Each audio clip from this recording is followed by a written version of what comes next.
What's your summary? I think we're slowly getting better as the season's going on. I think over the last 14 or 15 games, I think our form has been pretty decent. I think we're in and around that top 7-8 in the league, around that sort of bracket. So we're definitely improving, which is a pleasing element for us, really. You know, we started very slowly, which we thought we'd start slow anyway, but probably not as slow as we did. But as the boys have got used to how we work, players have come back from injury, we've definitely improved, and we're looking to obviously improve on what we're showing at the minute, try and move up this league table as much as we can, and see where we go. Is the real aim still to try and get promoted this year, or is there more of a bigger picture perspective as the time has gone on? No, the aim is to try and get in and around the picture of that top 7. That hasn't changed. You know, there's no point of going away from it now. You know, until it's mathematically impossible for us, we will keep fighting to get in that top 7. So it looks it's a bit away at the minute, but you know, we know how quickly it turns when you win 3-4 games in the spin, and that's what we're aiming to do. You know, we're trying to. We want to be more consistent. We keep giving ourselves a real good chance, and then we knock ourselves back, and then we have to respond again. So it's about putting 3-4 wins together on the spin that can propel you straight up this division, as we've seen with some of the teams up there at the minute. Because there are so many games in the minute, have you got any time as a manager to sort of, you know, think ahead and, you know, well, I suppose we're a month away from a transfer window. You know, do you spend any time sort of thinking what you might want to do in January? Is there going to be any scope to do anything in January, or is your focus just on the matches at the minute? A bit of both, really. I mean, when the last window shut, we were continually watching players and potential targets that we could make us better, make us stronger as a squad come January. Lee Glover, James Coppinger, myself and Cliff and the analysis department, Tom and Ryan, work very hard in terms of that. So if they're not out watching games, they're out watching potential targets for us come January. We create a portfolio of these players and put them into an iBook sort of thing that we can look through and put them into numbers in terms of where we'd rank them in that position and see if we can get them, really. So there's a lot of work goes into bringing players into a football club, as I'm sure you're aware. But all we've got to do is put ourselves in the best place possible when January comes, that we're ready to strike in the areas that we need.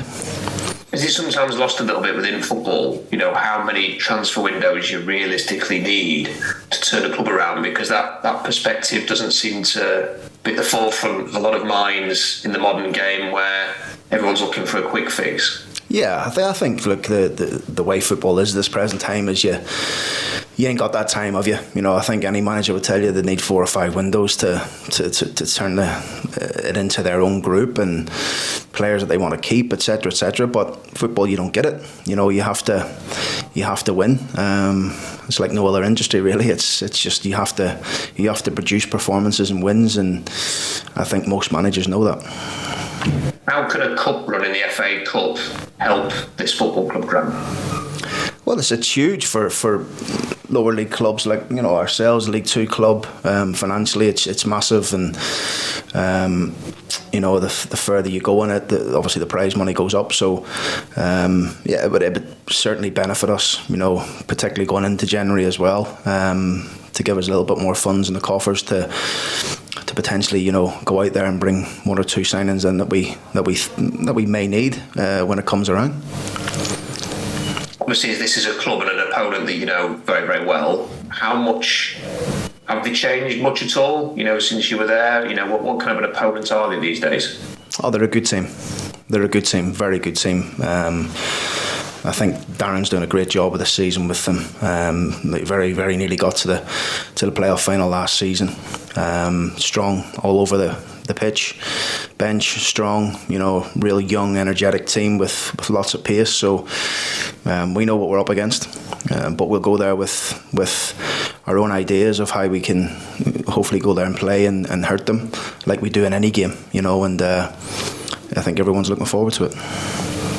Does it create a bit of intrigue this game. Maybe it's more on the outside than necessarily with yourself, but the fact that it is your old club, that you and Darren have both managed there multiple times. You had a lot of success there as a player as well. Does that sort of register with you at all? Sort of when the draw's made that it is Peterborough against Donny? Not really. I mean, look, it's the next game for us. It's I know it's a bit of a cliche, but it's we ain't treating this game any differently. Just because it's Peterborough, we'll have the same processes in place as we lead into the game. We'll look at them. We'll look at areas where we think our team could benefit, or if there's changes that we need to make to give us the upper hand in the game. That's what we want to try and do. We know it's going to be tough. We know they're very, very strong at home.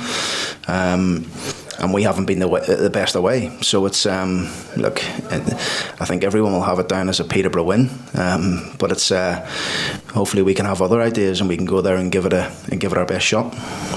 Is it a special club for you, and what sort of about Peterborough United attached itself to you that you were there for a long time as a player, that you did sort of go back and manage that club twice, and Darren's done the same thing. He's got a strong attachment to that football club as well. So what is it about Peterborough that sort of stands out? I probably played my best football at Peterborough under Darren. I was 30 years of age when I signed there, and I took a drop from the Championship to play in League One, and because of the players that was there, Gary Johnson actually signed me, but I went to the football club thinking that team has got a real opportunity of promotion, and we achieved it in that season. So that's one of the reasons I went there, and we had a tremendous season. But I still live very close to Peterborough. It is a club obviously close to my heart. The fans are brilliant there with me and always have been, whether I was a player or a manager. But look, I want to go there and win. Don't get me wrong. I want to go there and try and get us into the next round of the FA Cup. But like I say, we know it'll be a tough game. And do you chat much to Darren Ferguson? I mean, I suppose as much as you know Peterborough, he knows Doncaster as well, because he's managed here. Yeah, I mean, look, it's just the way it's happened, really. In both our careers, in terms of going back to Peterborough, this is my second time at Doncaster. It just so happens the way it is in my management career at this present time. But I'm really enjoying my time here. We're working with really good people and a lot of support and help, what we need. So we just want to try and do as best we can.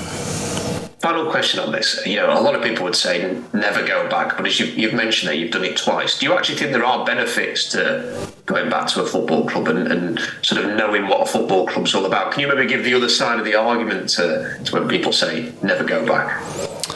Yeah, I think it's really what's right for you at that present time. I don't think anyone can say that, in terms of I'll never go back, because if the opportunity presents itself and it's there for you, then you take it. So for me, I enjoyed my spell at Peterborough, managing them, good people at the football club.